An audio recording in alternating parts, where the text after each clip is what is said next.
Hello everyone. तो चलिए हम लोग आज का लेक्चर स्टार्ट करते हैं। आई होप कि आप लोग सब लोग मजे में होंगे। तो पिछले लेक्चर तक हम लोग ने क्या क्या पढ़ा था, पिछले सारे वीडियो तक इस चैप्टर में हम लोग ये ओवरव्यू रिकैप ले लेते हैं कि हम लोग ने क्या क्या पढ़ा था। तो सबसे पहले तो जैसा कि चैप्टर का नाम है sexual reproduction in flowering plants, तो सबसे पहले हम लोग ने फ्लावर्स के बारे में पढ़ा था। फ्लावर्स का हम लोग ने स्ट्रक्चर देखा था, कुछ इंपॉर्टेंट फ्लावर्स के बारे में हम लोग ने पढ़ा था। जैसे हम लोग ने नेमिंग किया था फ्लावर्स का, 5 ornamental flowers, 5 flowers use in cultural and social activities, ये सब चीज का हम लोग ने क्वेश्चन के रूप में नेमिंग किया था। उसके बाद हम लोग स्ट्रक्चर ऑफ फ्लावर पे आए। तो टाइप्स ऑफ फ्लावर में हम लोग ने 4 टाइप्स पढ़ा था। The first one is calyx, second corolla, the third one is androecium and the fourth one is gynoecium. Calyx का मतलब सेपल भी होता है, कोरोला का मतलब पेटल भी होता है, एंड्रूसियम का मतलब स्टेमेन और गैलेसियम का मतलब कार्पेल या पिस्टिल। वहां पर मैंने आप लोग को एक टिपिकल बाइसेक्सुअल फ्लावर का डायग्राम भी दिखाया था और मैंने आपको कहा था कि इसको नोट कर लीजिएगा लेबलिंग करके। तो आई होप कि आप लोग ने नोट कर लिया। उसके बाद हम लोग ने कौन सा टॉपिक देखा था, उसके बाद हमारा टॉपिक था इवेंट ऑफ सेक्सुअल रिप्रोडक्शन। तो सेक्सुअल रिप्रोडक्शन में टोटल 3 इवेंट था, pre fertilisation, fertilisation and post fertilisation. Pre fertilisation के अंदर हम लोग पढ़े थे 2 प्रोसेस था। पहला गैमेटोजेनेसिस यानी कि गैमेट्स का फॉर्मेशन होना, मेल गैमेट के फॉर्मेशन को माइक्रोस्पोरोजेनेसिस बोलते हैं और फीमेल गैमेट के फॉर्मेशन को मेगास्पोरोजेनेसिस बोलते हैं। उसके बाद हम लोग क्या देखा था, पॉलिनेशन देखा था, ये भी एक टॉपिक था, वो अभी हम पढ़ेंगे। सेकेंड जो हमारा इवेंट था वो फर्टिलाइजेशन था, यानी कि मेल और फीमेल गैमेट का करके फ्यूजन होगा। थर्ड जो हमारा टॉपिक था, इवेंट था, वो था पोस्ट फर्टिलाइजेशन। तो पोस्ट फर्टिलाइजेशन में हम लोग ने 3 टॉपिक देखा था, endosperm formation, embryogenesis and development of seed and fruit. उसके बाद हम लोग ने एंथर के बारे में पढ़ा था, यानी प्री फर्टिलाइजेशन के अंदर कि प्री फर्टिलाइजेशन यानी फर्टिलाइजेशन होने से पहले क्या क्या हो रहा है। तो सबसे पहले क्या होगा, गैमेट्स का फॉर्मेशन होगा, क्योंकि फर्टिलाइजेशन करवाना है। अब गैमेट का फॉर्मेशन जो होगा वो मेल रिप्रोडक्टिव ऑर्गन और फीमेल रिप्रोडक्टिव ऑर्गन से होगा। तो हम लोग ने सेपरेटली मेल रिप्रोडक्टिव ऑर्गन और फीमेल रिप्रोडक्टिव ऑर्गन के बारे में पढ़ा था। हमारा जो मेल रिप्रोडक्टिव ऑर्गन था वो था एंड्रोसियम यानी कि स्टेमेन। उसके बारे में हम लोग ने पढ़ा था कि एंथर एंड फिलामेंट, स्टेमेन का 2 पार्ट होता है। फिर एंथर का हम लोग डाइसेक्शन करके पढ़ा था, उसमें किस किस तरह का स्ट्रक्चर होता है, बाइलोब स्ट्रक्चर होता है, डाइथिकस होता है और उसका क्या क्या प्रॉपर्टी था एंथर का, हम लोग ने वो सब पढ़ लिया था। उसके बाद फिलामेंट, फिलामेंट क्या होता है, सिलेंड्रिकल ट्यूब लाइक स्ट्रक्चर होता है जो कि एंथर को टर्मिनली सपोर्ट करता है, ये सब हम लोग देख लिए थे। उसके बाद हमारा टॉपिक आया था माइक्रोस्पोरेंजिया। माइक्रोस्पोरेंजिया क्या होता है वो हम लोग ने देखा। अगर एक माइक्रोस्पोरेंजिया की बात करें तो उसको हम लोग माइक्रोस्पोरेंजिया बोलेंगे, ठीक है। अब ये जो माइक्रोस्पोरेंजिया जिस वॉल से कवर होता है उसके बारे में हम लोग ने पढ़ा था, टोटल 4 वॉल था। आउटर वॉल को हम लोग एपिडर्मिस बोलते थे, उसके बाद इंडोथेसियम, फिर मिडिल लेयर, फिर टैपेटम, जिसमें हम लोग ने देखा था कि सबसे जो मेजर रोल है वो टैपेटम का है, क्योंकि वो नरिशमेंट प्रोवाइड करता है पोलन ग्रेन को। फिर उसके बाद हम लोग ने माइक्रोस्पोरोजेनेसिस देखा, यानी कि formation, the process of formation of male gamete, यानी कि पोलन ग्रेन का फॉर्मेशन कैसे होता है। तो माइक्रोस्पोरोजेनेसिस का हम लोग ने एक एक करके स्टेप बाय स्टेप प्रोसेस देखा था, सारा चीज देखा था। उसके बाद हम लोग ने क्या किया था, पोलन ग्रेन का स्ट्रक्चर देखा था कि पोलन ग्रेन दिखने में कैसा है। पोलन ग्रेन का आउटर जो लेयर होता है उसको स्पोरोडर्म होता है, जिसमें कि 2 पार्ट होता है, इंटाइन एंड एक्साइन। एक्साइन हमारे स्पोरोपोलेनिन से बना होता है जो कि एक ऑर्गेनिक कंपाउंड है जो कि हाईली रेसिस्टेंट है, high temperature, high acidic medium, high basic medium से रेसिस्टेंट है, जो कि क्या करता है, पोलन ग्रेन को रेसिस्टेंट प्रोवाइड करते हैं एक्सटर्नल इन्वायरमेंट से। उसके बाद हम लोग ने क्या देखा था, पोलन ग्रेन का सेकंड पार्ट जो कि इंटाइन, स्पोरोडर्म का सेकंड पार्ट इंटाइन, अंदर वाला लेयर, उसको हम लोग क्या बोलते हैं, किस चीज से बना होता है, पेक्टोसेलुलोज से बना होता है, यानी कि पेक्टिन प्लस सेलुलोज से मिलकर के इंटाइन लेयर बना होता है। एक ऐसा पॉइंट होता है, एक ऐसा स्पेस होता है, मतलब पॉइंट बोल सकते हैं आउटर स्फीयर में, मतलब आगे वाला ऊपर वाला कवरिंग पे एक ऐसा पॉइंट होता है जहां पर कि स्पोरोपोलेनिन प्रेजेंट नहीं होता है। उस पॉइंट पे इंटाइन लेयर जो होता है वो कुछ ज्यादा स्वेल करके बाहर की तरफ निकला होता है, जहां से पोलन ट्यूब का फॉर्मेशन होता है। उस पॉइंट को हम लोग क्या बोलते हैं, जर्म पोर बोलते हैं, ठीक। तो चलिए अब हम लोग आज के लेक्चर के ऊपर आगे बढ़ते हैं। पोलन के बारे में कुछ एक्स्ट्रा इन्फॉर्मेशन देखते हैं कि क्या क्या हम लोग देखने वाले हैं, जो हमारे एनसीईआरटी बुक में भी दिया हुआ है। तो चलिए उसको देखते हैं। तो चलिए अब अपने नेक्स्ट टॉपिक के ऊपर बढ़ते हैं, जो कि क्या है, some additional point about pollen grain. यानी पॉलन ग्रेन के बारे में कुछ एडिशनल हम लोग को इन्फॉर्मेशन गेन करना है, वो हमारे एनसीईआरटी में दिया हुआ है, इसलिए हम लोग को पता बहुत ही। चलिए अब अपने नेक्स्ट टॉपिक के ऊपर बढ़ते हैं, जो कि क्या है, some additional information about pollen grain. यानी पॉलन ग्रेन के बारे में कुछ एडिशनल इन्फॉर्मेशन हमारे टेक्स्ट बुक एनसीईआरटी में भी दिया हुआ है, अदर टेक्स्ट बुक में दिया हुआ है, इसलिए वो हमारे 12th बोर्ड के एग्जाम में भी आ सकते हैं और नीट पॉइंट ऑफ व्यू से भी इम्पोर्टेंट है। तो चलिए उसको पॉइंट बाय पॉइंट करके हम लोग डील कर लेते हैं। तो टॉपिक लगाइएगा,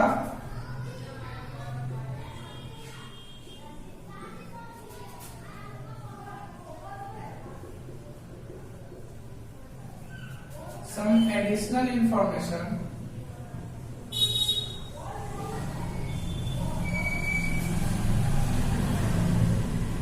about pollen grain।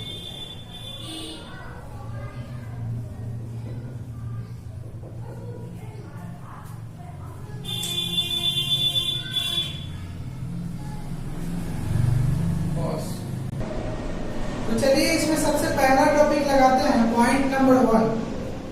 क्या है वो, नोट कर लीजिएगा ध्यान से। नंबर 1, पॉलन वेबिलिटी लिख लीजिए।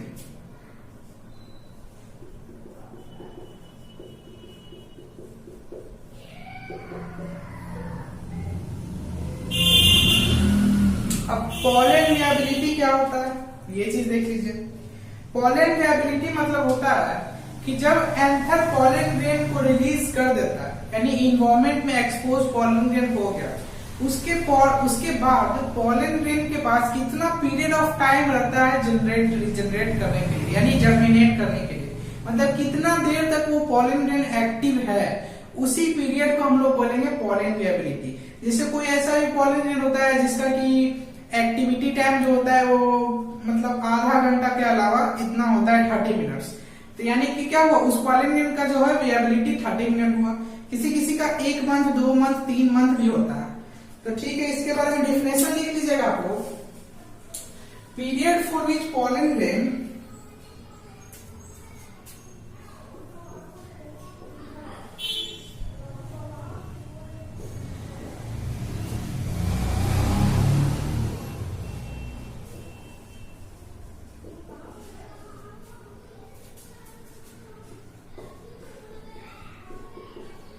retains the ability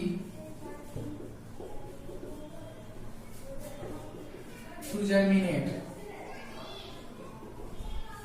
यानी कि कितना टाइम तक पॉलन ग्रेन के पास एबिलिटी है कि वो जर्मिनेट कर सके एक्सपोज होने के बाद, उसी को बोलते हैं पॉलन वेबिलिटी। अच्छा, यहाँ पर पॉलन वेबिलिटी के स्पेलिंग देख लीजिएगा, हाँ सही है। अब कुछ ऐसे भी पॉलन ग्रेन होते हैं जिनका पॉलन वेबिलिटी बहुत कम होता है, लाइक 30 मिनट्स। तो लिख लीजिएगा इसको ध्यान से। कुछ ऐसे भी होते हैं जिनका पॉलन वेबिलिटी मात्र 30 मिनट्स ही होता है। वो कौन कौन से होते हैं, एग्जाम्पल लिख लीजिए। एग्जाम्पल लाइक सीरियल्स, सीरियल्स हो सकते हैं जैसे, तो सीरियल्स के एग्जाम्पल क्या क्या हो सकते हैं, जैसे लिख लीजिएगा लाइक व्हीट एंड राइस। ठीक है। अब कुछ ऐसे भी पॉलन ग्रेन होते हैं जिनका viability as compared to 30 minute काफी ज्यादा होता है, मंथ्स में होता है उसका वेबिलिटी। लिख लीजिए मंथ्स में किस किस प्लांट का वेबिलिटी होता है। मंथ्स मतलब 1 मंथ भी हो सकता है, 1 से ज्यादा मंथ भी हो सकता है। तो लिख लीजिएगा एग्जाम्पल में,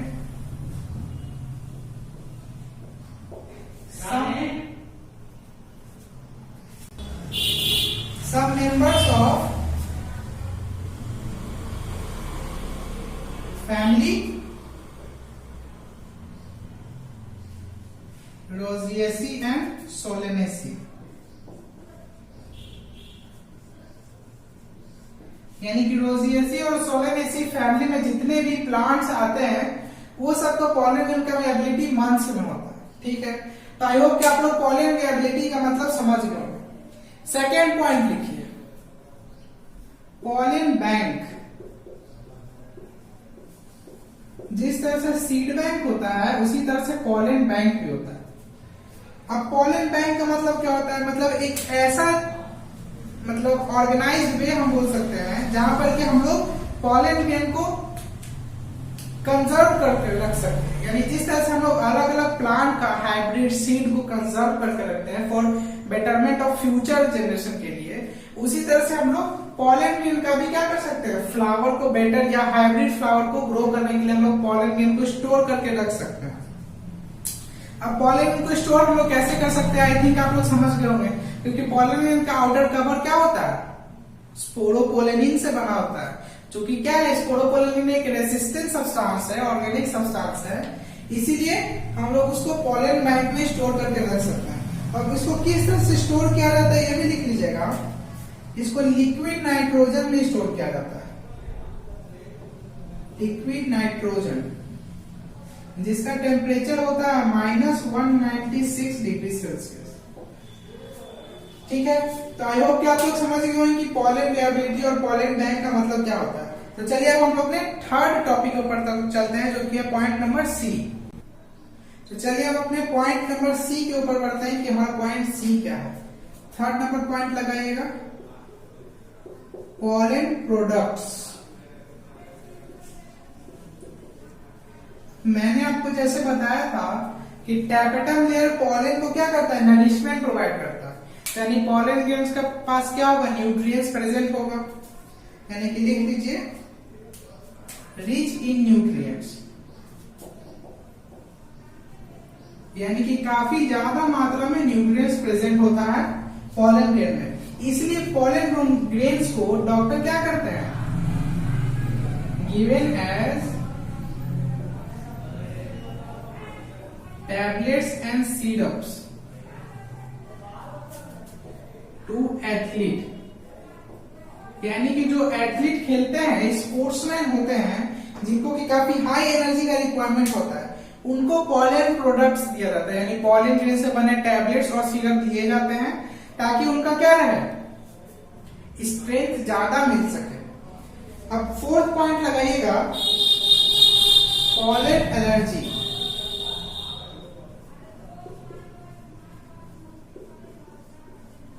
अब पॉलन ग्रेन से क्या क्या फायदा होता है ये तो हम लोग देख लिए।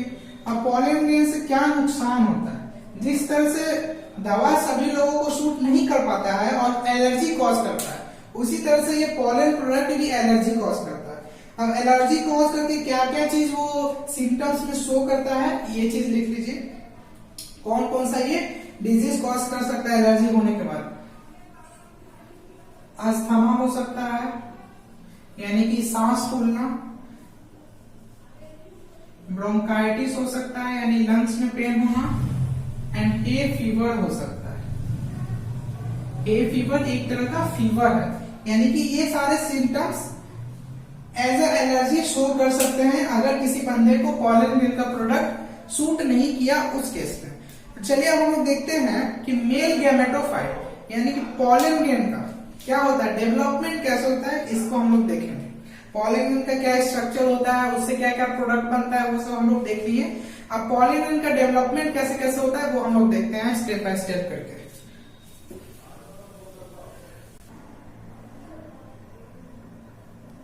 तो चलिए अब हम लोग नेक्स्ट टॉपिक के ऊपर बढ़ते हैं, जो कि क्या है, डेवलपमेंट ऑफ मेल गैमेटोफाइट, यानी कि जो हमारा पॉलन ग्रेन बन गया उसका डेवलपमेंट कैसे होगा। टॉपिक लगाइए,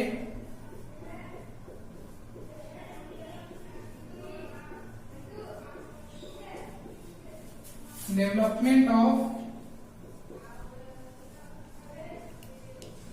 मेल गैमेटोफाइट।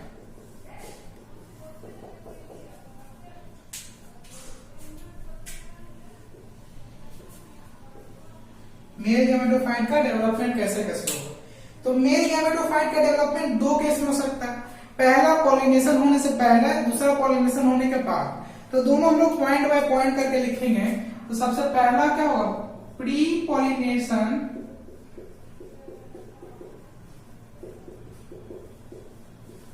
डेवलपमेंट, यानी कि पॉलिनेशन होने से पहले क्या क्या डेवलपमेंट आता है, ये चीज देखिए पॉलन ग्रेन के अंदर। तो देखिए सबसे पहले तो मैंने आपको जैसे बताया था कि पॉलन ग्रेन के अंदर क्या होता है, न्यूक्लियस होता है। अब पॉलन ग्रेन भी एक तरह का सेल ही ना है भाई, तो सेल के अंदर न्यूक्लियस प्रेजेंट होगा।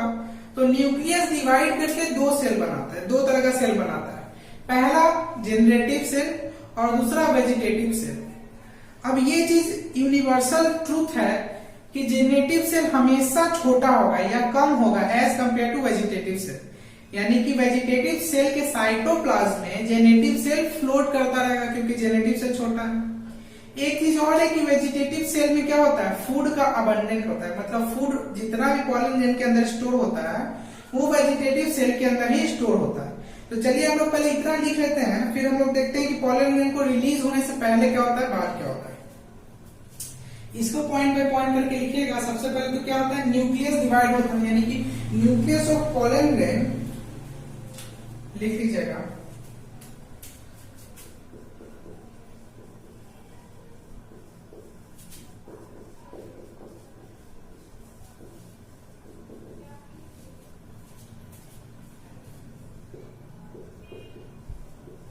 डिवाइड माइटोटिकली, यानी कि माइटोसिस प्रोसेस के थ्रू डिवीजन होता है, यानी कि क्रोमोसोम नंबर हाफ हो जाता है डिवीजन होने के बाद। तो nucleus of pollen grain divide mitotically to form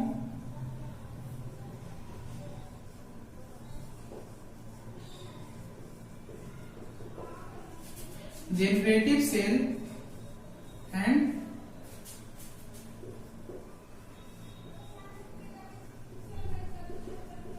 vegetative cell. अब जैसा कि मैंने आपको बताया कि वेजिटेटिव सेल क्या होता है, साइज में बिगर होते हैं as compare to generative cell, और वेजिटेटिव सेल के अंदर क्या होता है, फूड स्टोर होता है, यानी कि अबंडेंट फूड स्टोर्ड। इस चीज को नोट कर लीजिएगा कि उसके अंदर फूड का स्टोरेज ज्यादा होता है वेजिटेटिव सेल के अंदर। अब जेनरेटिव सेल क्या होता है कि वो फ्लोट करता रहता है, क्योंकि उसका साइज छोटा है तो वो क्या करेगा, साइटोप्लाज्म ऑफ वेजिटेटिव सेल में फ्लोट करते रहेगा। इसको भी लिख लीजिए पॉइंट करके। Generative cells floats on the cytoplasm of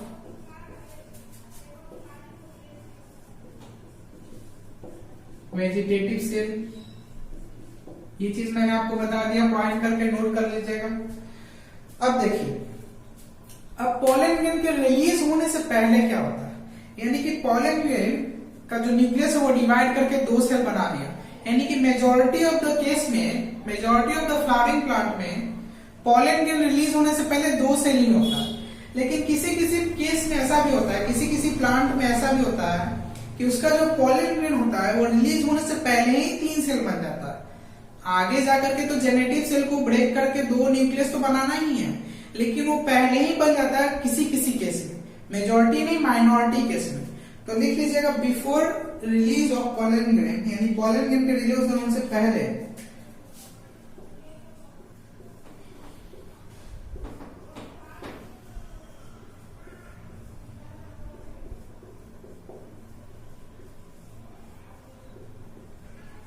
यानी कि पॉलन ग्रेन रिलीज होने से पहले क्या होता है कि दो सेल होता है। लिख लीजिए मेजॉरिटी केस में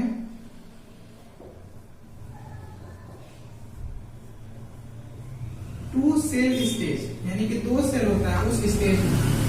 बट कुछ ऐसा भी केस होता है, but in some cases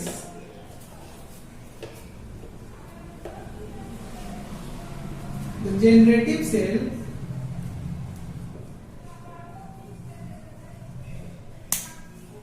divides to form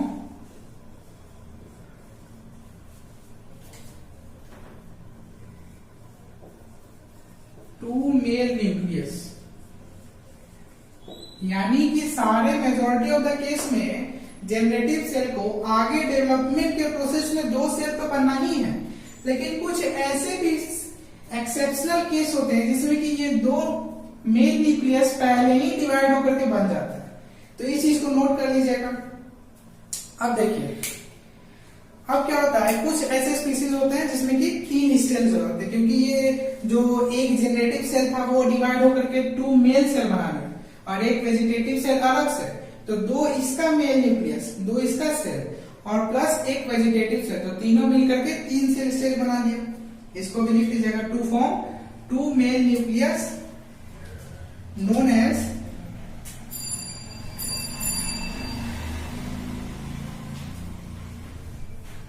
three cell stage. चलिए, तो हम लोग ने ये देख लिया कि पॉलिनेशन होने से पहले पॉलन ग्रेन में क्या क्या डेवलपमेंट होता है, क्या क्या डिवीजन होता है। अब पॉलिनेशन होने के बाद पॉलन ग्रेन में क्या क्या डेवलपमेंट डिवीजन होता है, जैसे कि हम लोग ने प्री पॉलिनेशन डेवलपमेंट पढ़ा। अब हम लोग नेक्स्ट टॉपिक में पोस्ट पॉलिनेशन डेवलपमेंट पढ़ेंगे। तो इसको नोट कर लीजिएगा ध्यान से, बढ़िया से स्क्रीनशॉट लेकर के मैं रब करता हूं। चलिए अब नेक्स्ट टॉपिक लगाते हैं, जो कि हमारा टॉपिक नंबर 2। पहला तो हम लोग ने देख लिया कि pre pollination development pollen grain का कैसे होता है। अब टॉपिक नंबर 2 क्या है, पोस्ट पॉलिनेशन डेवलपमेंट, यानी कि पॉलिनेशन हो गया, उसके बाद पॉलन ग्रेन में क्या क्या डेवलपमेंट आएगा। आई होप कि पॉलिनेशन का मतलब आप लोग समझते होंगे। Transfer of pollen grain from the anther to stigma is known as pollination, यानी कि पॉलिनेशन होने के बाद पॉलन ग्रेन में क्या क्या चेंजेस आएगा। तो सबसे पहले तो क्या होगा, पॉलिनेशन होने के बाद जैसे ही पॉलन ग्रेन स्टिग्मा पे आके लैंड करेगा, ध्यान से सुनिएगा, जैसे ही पॉलन ग्रेन स्टिग्मा पे आके लैंड करेगा तो स्टिग्मा के अंदर जितना भी, स्टिग्मा के सरफेस पे जितना भी वाटर कंटेंट होगा पहले से, वो सारा एब्जॉर्ब कर लेगा पॉलन ग्रेन अपने अंदर। अब सारा वाटर कंटेंट अपने अंदर एब्जॉर्ब कर लेगा पॉलन ग्रेन। उसके बाद क्या होगा, उसके बाद जो पॉलन ग्रेन का जो जनरेटिव सेल है, जो कि मेजॉरिटी केस में 2 स्टेज होता है, तो जनरेटिव सेल डिवाइड करके 2 मेल न्यूक्लियस बना लेगा, जो कि कुछ केस में पहले ही हो जाता था, लेकिन मेजॉरिटी ऑफ द केस में बाद में हो गया, यानी पॉलिनेशन होने के बाद। यानी कि जनरेटिव सेल डिवाइड होकर के 2 मेल सेल या 2 मेल न्यूक्लियस बना लेगा। ठीक है, तो ये सब चीज ध्यान से नोट कर लीजिएगा, हम लोग पॉइंट बाय पॉइंट करके इसको लिख लेते हैं। तो पहला पॉइंट डालिए, ऑन रीचिंग स्टिग्मा, यानी कि स्टिग्मा पे रीच करने के बाद क्या होता है।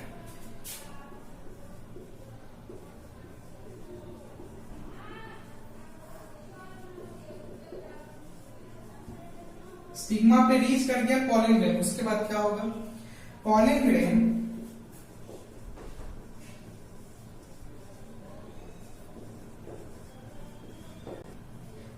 Grain absorbs water.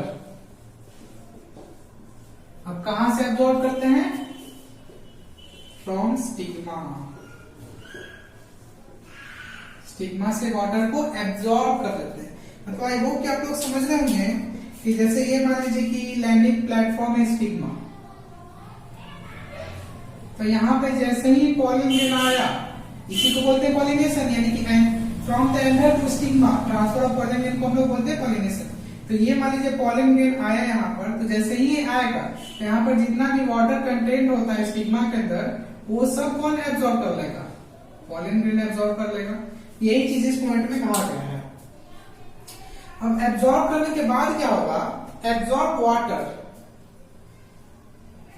कहां से एब्जॉर्ब करेगा वाटर, आप लोग सोचिए जरा, सोचिए जरा आप लोग कि पॉलन ग्रेन किसी भी जगह से वाटर को एब्जॉर्ब कैसे करेगा। सोचिए आप लोग, एक ही चांस बनता है, क्योंकि पॉलन ग्रेन के पास जर्म पोर है, यानी कि उसके पास एक होल है जहां पर स्पोरोपोलेनिन प्रेजेंट नहीं है, वहीं से पॉलन ग्रेन क्या करता है कि वाटर को एब्जॉर्ब करता है।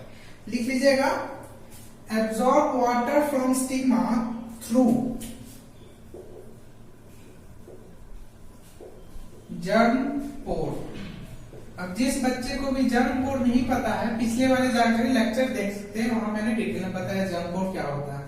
तो जर्म पोर के थ्रू क्या होता है कि पॉलन ग्रेन वाटर का एब्जॉर्ब कर लिया स्टिग्मा से। उसके बाद क्या होगा, next point, degenerative cell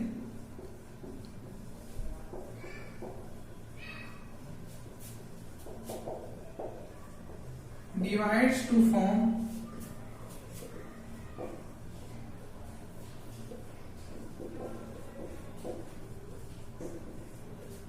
2 male nucleus, majority case में। यानी मेजॉरिटी के केस में क्या होता है कि जो 2 न्यूक्लियस फॉर्म होता है जेनेटिक सेल से, वो पोस्ट पॉलिनेशन में होता है। लेकिन कुछ ऐसे भी एक्सेप्शन केस है जिसमें कि प्री पॉलिनेशन स्टेज में ही वो 2 सेल में डिवाइड हो सकता है। मैंने आप लोग ये बता दिया। अब देखिए 2 सेल में डिवाइड हो गया। आपको यहाँ पर एक फिगर भी दिख रहा होगा जिसमें कि मैंने आप लोग को एक्सप्लेन करने की कोशिश की है कि जर्मिनेशन ऑफ पॉलन ग्रेन कैसे होता है। यानी कि स्टेप बाय स्टेप यहाँ पर दिया हुआ है कि पॉलन ग्रेन का जर्मिनेशन कैसे कैसे होता है। आप लोग इसको अपने नोट कॉपी में जहां पर आप लोग नोट्स बना रहे हैं वहां पर अच्छे से नोट डाउन कर लीजिए। तो आज का लेक्चर हम लोग यहाँ पर फिनिश करेंगे। 2-3 वर्ड है जो कि मैं आप लोग को बताना चाहता हूँ, जो कि एनसीईआरटी से हटकर है या फिर आपके टेक्स्ट बुक से हटकर है, जो कि आप लोग हमेशा किया करते हैं। नीट प्लस उसको हम लोग बोलते हैं। तो देखिए आज के नीट प्लस में कौन कौन से वर्ड्स हैं, नोट कर लीजिए। चलिए आज के नीट प्लस में कौन कौन से वर्ड्स हैं ये हम लोग देखते हैं। तो टोटल मैंने 3 वर्ड्स आप लोगों को खोज करके ढूंढ करके लाया है, जो कि हो सकता है कि आपके एग्जाम में पूछा जाए ना, लेकिन हो सकता है कि कभी आपसे कोई घूमते फिरते पूछ दे अपना इन्फॉर्मेशन दिखाने के लिए, भाई बता दो मोनोकोप्लेट क्या होता है, तुमने बहुत बायो पढ़ा, बताओ मोनोकोप्लेट क्या होता है। तो आप लोग फटाक से बता दीजिए कि हाँ मोनोकोप्लेट वो होता है, जिससे कि आपका नॉलेज का इन्हांसमेंट होगा। यानी देखने वाला समझ जाए कि नहीं ये बंदा है जो कि अपने टेक्स्ट बुक से ज्यादा पढ़ के रखा है। हालांकि जिन्हें ना पसंद हो, जिन्हें ज्यादा जानकारी लेने की जरूरत नहीं है, जिनको ऐसा लगता है कि हमें अपना टेक्स्ट बुक इतना ही जानकारी लेना है, तो वो सब ये चीज नोट ना करें, कोई दिक्कत नहीं। तो पहला वर्ड है पैलिनोलॉजी। तो पैलिनोलॉजी और लॉजी क्या होता है, अब आपको नाम से पता चला होगा, लॉजी लगा हुआ है, यानी किसी चीज का स्टडी है। किस चीज का स्टडी है लिख लीजिए, लिखिए the study of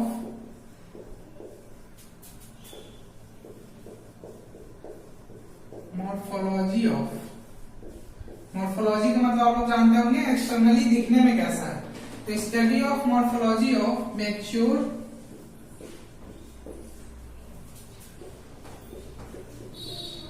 pollen grains, यानी कि मैच्योर पॉलन ग्रेन्स के मॉर्फोलॉजी को स्टडी करने वाले प्रोसेस को हम लोग पैलिनोलॉजी बोलते हैं। मोनोकोप्लेट क्या होता है, प्रेजेंस ऑफ